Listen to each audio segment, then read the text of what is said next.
Did the CIA have a hand in the murder of John F. Kennedy, an American president? And here's the reply we received verbatim. Quote, "The answer is yes. I believe they were involved. It's a whole different country from what we thought it was. It's all fake." Americans have trusted their government less with every passing year since the killing of John F. Kennedy. What's up, guys? Your boy Benny. Donald Trump has declared that his next term as president will be a vengeance tour, will be a revenge tour. And buckle me in. I'm ready to go. Let's do this ride, okay? But revenge against whom exactly? Who are the people who planted and allowed for the dirty Russian PP dossier? Who are the people who spied on Donald Trump during his phone calls with Zelensky?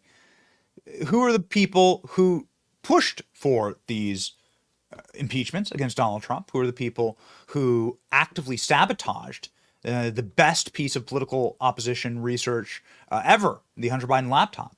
It's what you would call the deep state, and what I call the ghost in the machine. The bureaucrats, it's not particularly scary or mysterious. It's bureaucrats like barnacles and ticks on the underbelly of America, this American republic, who are permanent Washington. And they're staying there forever. And because they're there for so long, they outlast and outlive presidents, right? That becomes a government over the government. Some call it the deep state. Some call it the Uber state. Whatever you want to call it, it's a nightmare. And these people have rigged elections, and they've done a lot of really bad things that they try to cover up and keep in the dark. And so if you were to ask me what the most viral or important answer that Trump has given in any interview over the last 2.5 years of running for president it has to be this, ladies and gentlemen. When Donald Trump said to Fox News morning sit down over the weekend, Fox and Friends weekend, what he's going to do with the files that the deep state doesn't want out on their friends like Jeffrey Epstein, on events like 9/11, and on, of course, the JFK assassination. Would you declassify the 9/11 files? Yeah. Would you declassify JFK files? Yeah. I did a lot of it. Would you declassify the Epstein files? Yeah, I would. Attorney General. Whoa. I mean, why not?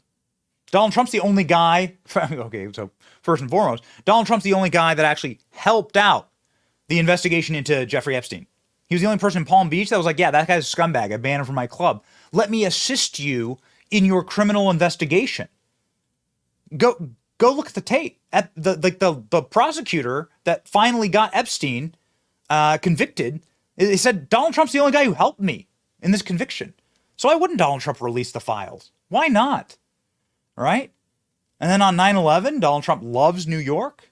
Like, it's time for some real hard truth there. There's now some interesting stories bubbling up about Saudis.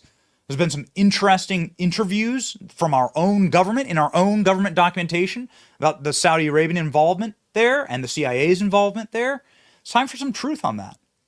But then on JFK, Donald Trump said, yeah, it's time for the JFK files to come out.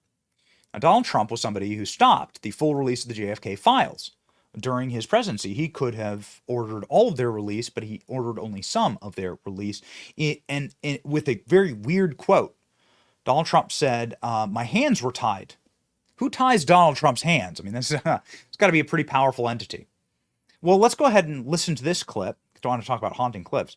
Judge Napolitano talking about his last hours in the Oval Office with Donald Trump, asking, why didn't you release the JFK files? Listen to this answer. My last conversation with President Trump in the White House, he called me a lot. And this is after January 6th, so it's 2 weeks before, or a week before he's leaving office. He wanted to run past me the names of people he was going to pardon and sentences he was going to commute. He wanted my opinion on them. Some of them I knew. I said, how you doing? He said, not too well. And he went off into a tangent about what he thought happened with the election. I said, you made a promise to the public many times and to me privately that you haven't kept. What? I'll take care of it right now. I said, you promised you would release the records of the JFK assassination. He said to me, Judge, if they showed you what they showed me, you wouldn't have released it either. And I said, who's they and what did they show you? And then he said, Judge, someday when we're on the phone, and then he raised his voice, and there aren't 15 people listening to the phone call, back to a normal voice, I'll tell you. Oh, my God. I mean, this makes it sound even worse. Who are they? Probably somebody in the intelligence community. Wow. What did they show him? JFK's brains blown out? This is it. You know, it was said by one person that after the Kennedy assassination, there has been no president. They have only been factotums of the system since then. Yeah. It may well be the most decisive event in modern American history. Right. Wow. I have no reason not to believe Judge Napolitano. And I have no reason not to believe his guest there, who I do not know, saying that every single American president has effectively just been a plug, right? A little meat muppet. Maybe all of them are subservient to this super state, the uber state, right? Over top, the people who can actually kill a president or remove a president, right? In this, so they just get more sophisticated in their assassinations. So the assassination of JFK, pretty bloody, pretty gory. The assassination of Richard Nixon, a little more sophisticated and planned. And then the assassination of Donald Trump via political means. Again, operationally, like executed by the same people. Brennan, Clapper, Comey, all these guys. They're deep state. Donald Trump went on a podcast called the All In Podcast. I encourage you to follow them. We know a couple of these guys. They're great dudes. And he's like Donald Trump walking in, sitting down, you know, talking with people, fixing his hair and stuff. It's great. It's a really fun 90-minute interview. They cover a lot of ground. But at one point, they ask Donald Trump about the JFK files. And it sort of brought back what Trump wants to do in a second term, given these files and given what he knows about them. This should bear some extra weight. When you got elected in the 2016 election, you said the first thing or one of the things you wanted to do was release the JFK file. And then you said later, I saw it and I wasn't really ready to do it. And then I saw a clip where you changed your mind and you said, I think we're ready to see this file. And I'm just curious. What's in it? No, Tell us right now. What happened? Like what? Yeah. I actually did do it. I released a lot, as you know. But when it came to the whole thing, I was hit by some people that worked for me that are great people that you would respect. And they asked me not to do it. And I'm saying, why? Tell me why. And they said, sir, I think it needs a little more time. And I released a lot.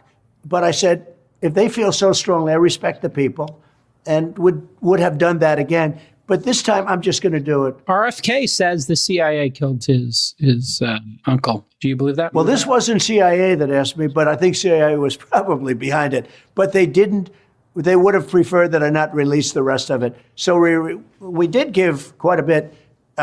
It's going to be done early on. A lot of people want to see that. And whatever it may say, I won't say. I sort of have an idea. But whatever it is, it'll be very interesting for people to see. And we're going to have to learn from it. We're going to have to learn from it. Well, what does that say?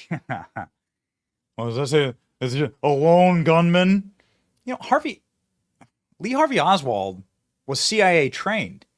He's living in Cuba and in Russia. Like the whole thing, it just reeks to high heaven of an actual conspiracy.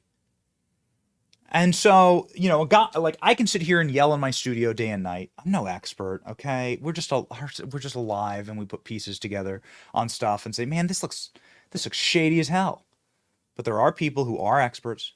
There are really, really smart people, and they have big time platforms, and it's become quite obvious to them what happened and why places like the CIA do not want this information out. Which is what Donald Trump said there. The CIA is probably behind it, talking about the blocking of the release of all the documents. Ladies and gentlemen, the great Tucker Carlson. We decided to find out. We spoke to someone who had access to these still hidden CIA documents, a person who was deeply familiar with what they contain. We asked this person directly, did the CIA have a hand in the murder of John F. Kennedy, an American president? And here's the reply we received verbatim. Quote, "The answer is yes. I believe they were involved. It's a whole different country from what we thought it was. It's all fake." It's hard to imagine a more jarring response than that. Again, this is not a, quote, conspiracy theorist that we spoke to. Not even close. This is someone with direct knowledge of the information that once again is being withheld from the American public. And the answer we received was unequivocal. Yes, the CIA was involved in the assassination of the president. Now, some people will not be surprised to hear that. They suspected it all along. But no matter how you feel about or what you thought about the Kennedy assassination, pause to consider what this means. It means that within the U.S. government, there are forces wholly beyond democratic control. These forces are more powerful than the elected officials that supposedly oversee them. These forces can affect election outcomes. They can even hide their complicity in the murder of an American president. In other words, they can do pretty much anything they want. They constitute a government within a government, mocking by their very existence the idea of democracy.